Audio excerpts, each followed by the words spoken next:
Hello, my dear students. I'm Samir Tripathi, your social science educator, and here I am. I welcome you all to Step Up Academy. आज ये कोई educational video नहीं है। आज ये एक छोटी सी वीडियो है जहां पे मैं आपके साथ एक छोटी सी चर्चा करना चाहता हूं कि आखिर सर कुछ ऐसी छोटी छोटी मिस्टेक्स हैं जो हम अपने एसएसटी के एग्जाम में और एसएसटी के प्रिपरेशन के थ्रू आउट जर्नी में हम उन मिस्टेक्स को करते हैं और उसके कारण जो हमारा एंड रिजल्ट होता है वो कहीं ना कहीं थोड़ा सा डगमगा जाता है।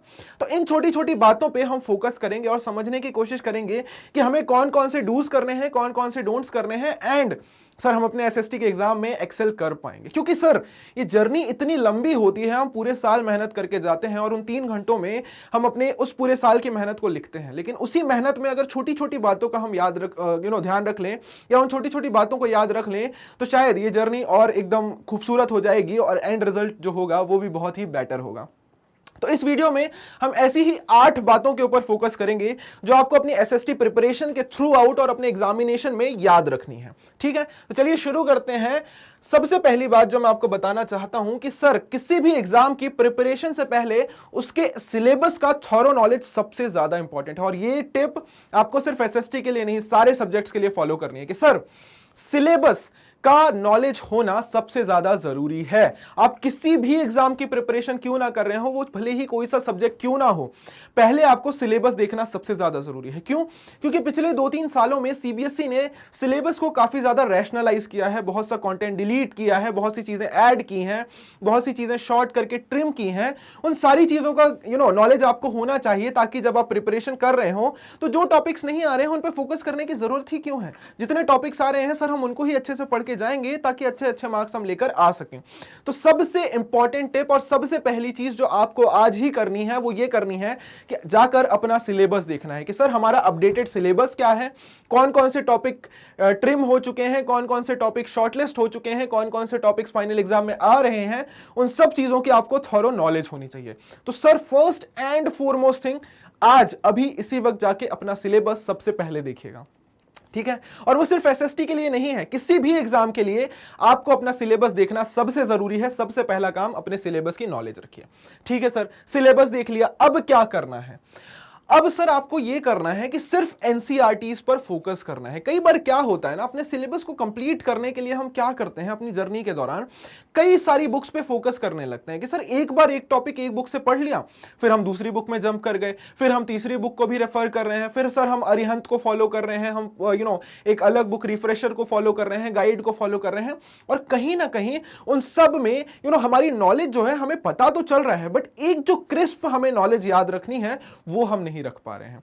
तो what you have to do, अपनी एनसीईआरटी को आपको अपनी गीता, कुरान, बाइबल सब मानकर चलना है और सिर्फ मेजरली एनसीईआरटी पर फोकस करना है। मल्टीपल रीडिंग्स पर मत जाइए, मल्टीपल बुक्स पे फोकस मत कीजिए। और इसी से जुड़ा हुआ तीसरा पॉइंट आता है कि सर किसी भी बुक की आपको इंटेंसिव रीडिंग करनी है। मैंने वही जो बताया कि मल्टीपल बुक्स में मत जाइए, इंटेंसिव रीडिंग कीजिए, एक्सटेंसिव रीडिंग पर फोकस मत कीजिए, बहुत सारे सोर्सेज मत रखिए। ये सब तो आपको भी पता होगा कि सर हमारी जो मेमोरी होती है वो पिक्चर्स क्यों मेमोरी होती है कि हमारे माइंड में कुछ इमेजेस बन जाती हैं। आपने ये रिलेट भी किया होगा कि कई बार हमने कोई चीज जो बहुत अच्छे से पढ़ी होती है, हमें याद होता है कि सर हाँ ये टॉपिक उस बुक के उस पेज के लेफ्ट साइड में था। ये कैसे याद है आपको? क्योंकि सर आपके माइंड में पढ़ते वक्त एक इमेज बन गई है कि वो पर्टिकुलर टॉपिक आपने कहां पढ़ा था, वो पर्टिकुलर चैप्टर आपने कहां पे देखा था। और जब आप किसी एक बुक की इंटेंसिव रीडिंग करते हैं, इंटेंसिव रीडिंग मतलब कि आप बार बार एक ही चैप्टर को पढ़ रहे हैं एक ही बुक से, तो वो इमेज आपके माइंड में क्लियर हो जाती है। तो जब आप आंसर राइटिंग करने बैठते हैं तो सर आपको सारी बातें इमेज के फॉर्म में याद आनी शुरू हो जाती हैं एंड आंसर राइटिंग करना बहुत ईजी हो जाता है। तो ये 2 चीजें आपको एकदम दिमाग में रखनी है कि मल्टीपल बुक्स पे फोकस मत कीजिए, इंटेंसिव रीडिंग कीजिए, एनसीईआरटी पर ही फोकस कीजिए। बार बार जब भी आपको टाइम मिले बैठकर आप एनसीईआरटी बुक की रीडिंग कीजिए, आप उसको दोबारा से पढ़िए, चैप्टर्स पे फोकस कीजिए, आप चैप्टर को पढ़िए, स्टोरी को कनेक्ट करने की कोशिश कीजिए। और मैं ये आपको एश्योर करा सकता हूं कि 5वीं या 6वीं रीडिंग के बाद पूरा चैप्टर आपके माइंड में आ जाएगा, आपको पूरे कॉन्सेप्ट क्लियर हो जाएंगे, एक स्टोरी लाइन माइंड में बिल्ड हो जाएगी और आपसे फिर कोई कहीं से कुछ भी पूछेगा आपको सब कुछ आता होगा। सो स्टूडेंट्स, एक्सटेंसिव रीडिंग नहीं करनी है, हमें फोकस करना है इंटेंसिव रीडिंग पे और सिर्फ मेजरली हमें फोकस करना है एनसीईआरटी पे। दूसरे मटेरियल्स आप यूज कीजिए बट हमारा मेन फोकस होना चाहिए सिर्फ और सिर्फ एनसीईआरटी पे। नेक्स्ट हम बात करते हैं कि सर चैप्टर तो हमने पढ़ लिया, बट चैप्टर पढ़ने से आंसर थोड़ी मिल जाता है। हमें पता कैसे चलेगा कि सर कौन सा टॉपिक कितना इंपॉर्टेंट है? क्योंकि एक चैप्टर की मैं अगर बात करूं तो उसके अंदर ना जाने कितने ही टॉपिक हैं। खासकर एसएसटी में तो आपने देखा ही होगा कि सर इतनी मोटी मोटी बुक्स हैं, इतने बड़े बड़े चैप्टर हैं, आधा डिप्रेशन तो हमें वो चैप्टर के पेजेस काउंट करके ही आ जाता है। तो नो वरीज, क्यों? क्योंकि सर हर एक टॉपिक उतना इंपॉर्टेंट नहीं है। और आपको पता कैसे चलेगा कि कौन सा टॉपिक कितना इंपॉर्टेंट है? पीवाईक्यूज है ना। आप प्रीवियस ईयर क्वेश्चंस को उठाइए, प्रीवियस ईयर क्वेश्चंस पे फोकस कीजिए और देखने की कोशिश कीजिए कि सर इस पर्टिकुलर चैप्टर में से किस टॉपिक में से कौन सा क्वेश्चन कितनी बार रिपीट हुआ है।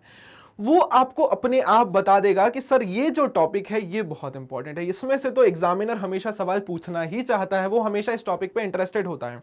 वहीं पे कुछ टॉपिक होते हैं जो सिर्फ हमारी अंडरस्टैंडिंग के लिए दिए होते हैं, उसमें से सवाल नहीं बन सकते हैं या नहीं बनते हैं, तो उन टॉपिक को हम उतना फोकस नहीं कर सकते हैं। हम बार बार उन्हीं टॉपिक्स पे फोकस करते हैं जो हमारे एग्जाम में आने वाले हैं। और इन सारी चीजों की नॉलेज आपको कैसे मिलेगी? सर पीवाईक्यूज को पढ़कर। और सिर्फ इतना ही नहीं, पीवाईक्यूज हमें हेल्प करते हैं ये समझने में कि सर क्वेश्चन फॉर्मेशन किस तरीके का होता है।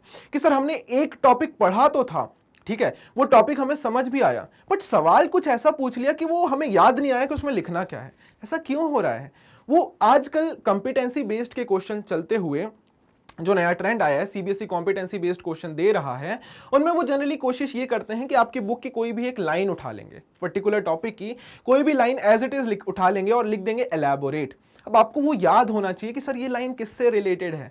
जैसे आपको याद आ रहा होगा कि क्लास 10th के स्टूडेंट इससे रिलेट कर पाएंगे कि उसमें गिवन है when France sneezes the whole of Europe catches cold.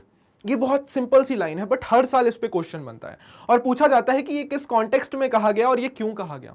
ऐसे ही 9th क्लास में हिटलर वाला जो चैप्टर है उसमें आपसे पूछा जाता है कि हिटलर ने ये कहा था कि mothers are very important in my country, elaborate, ऐसा क्यों कहा था। तो अब आपको कल्ट ऑफ मदरहुड पूरा एक्सप्लेन करना है। तो आपको याद तो है सर कल्ट ऑफ मदरहुड से, बट उन्होंने एज इट इज एक लाइन उठाकर दे दी है। सर अभी तो क्लिक नहीं कर रहा है। तो इन सारी चीजों की प्रिपरेशन के लिए आपको पीवाईक्यूज को कंटिन्यूअसली फॉलो करते रहना है। जब भी आप पीवाईक्यू देखें, आप ये देख लीजिए कि वो क्वेश्चन किस टॉपिक में से आया है और अपनी बुक के आगे उसी टॉपिक के ऊपर क्वेश्चन लिख लीजिए कि सर इस सवाल को कितने तरीके से पूछा जा सकता है। आपके पास सारे क्वेश्चन रेडी हैं, जैसे ही वो सवाल आया एग्जाम में आपने इजीली आंसर लिख लिया, फाइन। नेक्स्ट इंपॉर्टेंट टिप क्या है कि सर लेंदी पैराग्राफ्स में आंसर्स को नहीं लिखना है। This is the most important thing जो आपको याद रखनी है एग्जाम के टाइम पे। सर एसएसटी का एग्जामिनेशन अपने आप में बहुत लेंदी एग्जाम होता है, क्योंकि हमें उसमें इतने सारे सवालों के जवाब लिखने होते हैं और सारे थ्योरेटिकल क्वेश्चंस होते हैं। सर 3 घंटे में पूरा पेपर कंप्लीट कर पाना अपने आप में एक बहुत बड़ा चैलेंज होता है। उस चैलेंज को शॉर्ट करते हैं हम कि सर एग्जामिनर आपके नॉलेज को टेस्ट करना चाहता है, आपकी राइटिंग स्किल्स को नहीं। वो ये देखना चाहता है कि जो सवाल आपसे पूछा गया है क्या उसके सारे पॉइंट्स आपको पता हैं, और अगर पता है तो पैराग्राफ में क्यों लिख रहे हैं आप सिंपल पॉइंट्स में आंसर्स को लिख के बताते जाइए ना। पैराग्राफ में आंसर्स को लिखने की कोई भी जरूरत नहीं है। कोई भी सवाल आया, सपोज 3 मार्क का क्वेश्चन आता है, आप 3 पॉइंट्स लिख कर आइए, इंट्रोडक्शन दीजिए, 3 पॉइंट्स लिखिए, कंक्लूजन लिख दीजिए। 5 मार्क का क्वेश्चन आता है, इंट्रोडक्शन दीजिए, 5 पॉइंट्स लिखिए, 2 मार्क्स में उसको कंक्लूड कर दीजिए, दैट्स इट। अगर 2 मार्क का क्वेश्चन आ रहा है सर 2 या 3 पॉइंट्स लिखिए, उसको खत्म कर दीजिए। एक्सटेंसिवली आपको लिखने की जरूरत नहीं है, स्टोरी लिखने की जरूरत नहीं है, क्योंकि एग्जामिनर उसको पढ़ने में खुद भी बोर हो जाता है एंड वो कहीं ना कहीं आपके 0.5 मार्क्स डिडक्ट कर ही लेता है। उसे लगता है नहीं इसमें कुछ ना कुछ तो कमी है। बट अगर आप हर एक चीज को पॉइंट वाइज एलैबोरेट करके आएंगे तो वहां पे एग्जामिनर को कोई पॉइंट खोजना भी नहीं पड़ेगा, आपके लिखने का टाइम भी बचेगा और आप इजीली सारी चीजों को एक्सप्लेन कर पाएंगे। तो ये बात एकदम याद रखिए कि जब आप एग्जाम लिख रहे हो, पर्टिकुलरली एसएसटी के एग्जामिनेशन में, आपको पैराग्राफ नहीं लिखना है, सिर्फ और सिर्फ हर क्वेश्चन का आंसर पॉइंट्स में लिखकर आना है। Alright sir, what next? Map work. Sir map work तो सबसे इंपॉर्टेंट होता है, किस लिए? 5 नंबरों के लिए, क्योंकि सर पूरे पेपर में 5 मार्क्स कंप्लीटली मैप वर्क से आ रहे हैं। और अब तो सीबीएसई ने उसको इतना आसान कर दिया है कि पूरे मैप वर्क की लिस्ट दे दी है उन्होंने कि सर इसके बाहर से तो मैप वर्क आएगा ही नहीं। ज्यादा मेहनत नहीं करनी है, आपको क्या करना है कि जो भी इंपॉर्टेंट मैप वर्क्स हैं आप उनके मैप अपने हाथों से बनाइए, अपनी कॉपी में चिपका लीजिए। जब भी मौका मिले उस मैप को एक बार खोल के देख लीजिए। एग्जाम आने से पहले आप 2-3 ब्लैंक मैप लीजिए और कोशिश करिए उनको फिल करने की। सिंपल है सर, 5 मार्क्स आपके इजीली आ रहे हैं। मतलब मैप वर्क अगर आपने कंप्लीट कर लिया है तो 5 नंबर आपके कोई भी लेकर नहीं जा सकता है। तो प्लीज मैप वर्क पे भी उतना ही फोकस कीजिए, ऑल्दो उतना ज्यादा नहीं, बट हाँ, जब भी मौका मिले आप मैप वर्क को एक बार खोल के देख लीजिए, हाथों से फिल करने की कोशिश कीजिए और कॉपी में एटलीस्ट सारे मैप लगा कर रखिए, ताकि जब रिवीजन करना हो तो आपको दोबारा से लिस्ट ना देखनी पड़े, आप बस सारे मैप्स को उठाकर देख लें और एक कंपैरेटिव लोकेशन जो है वो अपने माइंड में याद रख लें। और मैप वर्क को याद करने से पहले सबसे पहला काम जो आपको करना है कि आपको सारे इंडियन स्टेट्स और उनकी लोकेशन पता होनी चाहिए कि इंडियन मैप में कौन सा स्टेट कहां पर है और उसकी लोकेशन कहां है। क्योंकि कई बार होता है कि हमें यह तो पता होता है कि वो पर्टिकुलर लोकेशन किस स्टेट में है, बट स्टेट ही हम गलत मार्क करके आ जाते हैं। तो सर ये गलती नहीं होनी चाहिए, ऑल्दो आप उसे कहीं पे भी ऊपर नीचे लगा दें उस स्टेट के अंदर, बट वो स्टेट सही होना चाहिए। ठीक है, कि आपको कोई कोल फील्ड आया, आपको पता है वो झारखंड में है, बट आप छत्तीसगढ़ में मार्क करके आ गए, सर टीचर मार्क नहीं दे पाएगा। बट हाँ, झारखंड में ही आपने थोड़ा सा लेफ्ट राइट कहीं पर मार्क लगा दिया, टीचर आपको मार्क्स दे देगा। तो मैप वर्क की सबसे पहली तैयारी हमको इस तरीके से करना है कि एक इंडियन मैप लीजिए और सारे स्टेट्स याद रखिए कि कौन सा स्टेट कहां पर है और उसकी लोकेशन कहां पर है। ठीक है, नेक्स्ट हम बात करते हैं कि सर एसएसटी एक ऐसा सब्जेक्ट है जहां पर आपके पास बहुत सारे सब्जेक्ट्स हैं। मतलब एसएसटी तो एज अ होल ठीक है सर, ये एक सब्जेक्ट नहीं है, ये 4 सब्जेक्ट्स का कल्मिनेशन है, history, geography, political science, economics. अब इसमें हम लोग ना कई बार बायस्ड हो जाते हैं। किस प्रकार से? सर मेरे को हिस्ट्री ज्यादा पसंद है तो मैं पॉलिटिकल साइंस और इकोनॉमिक्स पे फोकस नहीं कर रहा हूं। सर मेरे को पॉलिटिकल साइंस और इकोनॉमिक्स पसंद है, मैं ज्योग्राफी पे फोकस नहीं कर रहा हूं। मुझे ज्योग्राफी पसंद है, मैं सर बाकी सब्जेक्ट्स पे फोकस नहीं कर रहा हूं। बट बेटा ऐसा नहीं कर सकते हम। क्यों? क्योंकि सर अगर आप एग्जाम पैटर्न उठाकर देखें तो हर एक सब्जेक्ट 20 मार्क्स कैरी कर रहा है। आपका फाइनल बोर्ड एग्जामिनेशन जो है वो 80 मार्क्स का होगा और हर एक सब्जेक्ट का वेटेज 20 मार्क्स है। तो आप किसी भी एक सब्जेक्ट को छोड़ नहीं सकते हैं, आपको सभी सब्जेक्ट्स के ऊपर इक्वल फोकस करना है, इक्वल वेटेज प्रोवाइड करना है। तो बेटा हर एक सब्जेक्ट को अच्छे से फोकस कीजिए, हर एक सब्जेक्ट को डिलिजेंटली पढ़िए और कोशिश कीजिए कि पूरे के पूरे 20 मार्क्स की प्रिपरेशन आपकी हो हर सब्जेक्ट से। नेक्स्ट आता है रिवीजन। सर एसएसटी में रिवीजन जो है वो एक बहुत इंपॉर्टेंट रोल प्ले करता है। इतनी सारी स्टोरीज हैं, 4 सब्जेक्ट हैं, एंड डे पर आप चारों सब्जेक्ट को एक साथ नहीं पढ़ सकते हैं। अगर मैं ओवरऑल लेकर चलूं तो सर हमारे पास अप्रॉक्स सारे सब्जेक्ट्स को मिलाकर 30 चैप्टर्स हैं। 30 चैप्टर 1 या 2 दिन में रिवाइज कर पाना इम्पॉसिबल है सर। तो उस चीज को अवॉइड करने के लिए आपको क्या करना है कि sir continuously through out the year आप चैप्टर्स का रिवीजन करते रहें, ताकि एंड डे जब आए आपका तो आपके ऊपर रिवीजन का उतना बर्डन ना हो। बस कुछ छोटी छोटी चीजें हैं जिन पे आपको फोकस करना हो। क्योंकि सर जो हमारे बोर्ड एग्जाम्स के बीच में गैप होता है, अब डिपेंड्स कि कितने हम लकी हैं, कई बार एक दिन का ही गैप मिलता है, कई बार सर 4 दिन का मिल जाता है। बट उस केस में भी सर 30 चैप्टर को लगातार पढ़ पाना इम्पॉसिबल हो जाता है।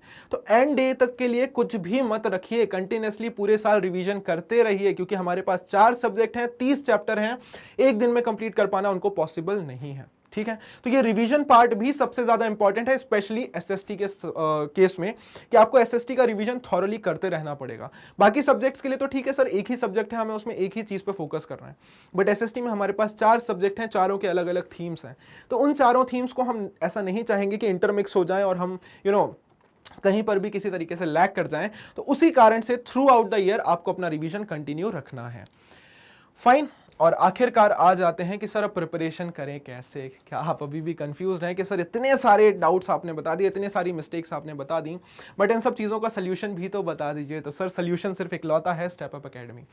यहाँ पे मैंने आपको जितनी भी चीज़ें बताई हैं, हर एक चीज़ की वीडियो आपके पास अवेलेबल है। आप अगर हमारे चैनल को खोलकर देखेंगे, एक्सप्लोर करेंगे थोड़ा सा, आपको मैप वर्क की वीडियो मिल जाएगी, आपको कंप्लीट कोर्स स्ट्रक्चर की वीडियो मिल जाएगी, सारे चैप्टर्स के रिवीजन हो रहे हैं, फुल चैप्टर एक्सप्लेनेशन है वो आपको मिल जाएंगे, आंसर राइटिंग प्रैक्टिस हम आगे चल के करने वाले हैं।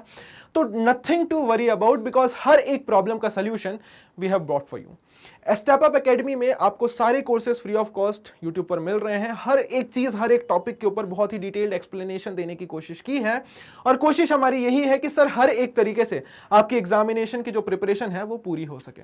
सो students, nothing to worry about, because we are here for you. कोई भी डाउट अगर आपको लगता है कि सर इसके अलावा भी हमारे पास कुछ डाउट है, कोई प्रिपरेशन स्ट्रेटेजी है जो हमें नहीं समझ आ रही है, पर्टिकुलर चीज की तैयारी कैसे करें, कोई चैप्टर हमें समझ नहीं आ रहा है उसको कैसे पढ़ें, आप अपने डाउट्स, कमेंट्स, सजेशंस कुछ भी कमेंट सेक्शन में डाल सकते हैं। It's always open for you and we are always open for your feedback.